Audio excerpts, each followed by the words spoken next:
می سراید در سرم مرغ مدام،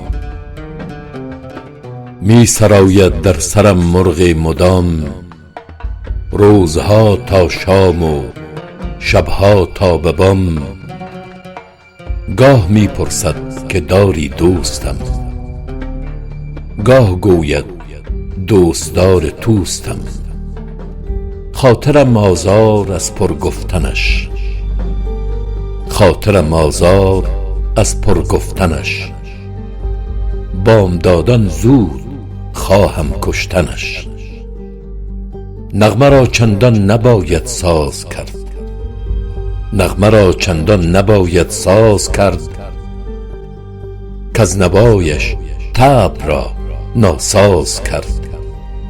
کثرت اندیشه ها سودا شود، کثرت اندیشه ها سودا شود. هرچه از حد بگذرد رسوا شود.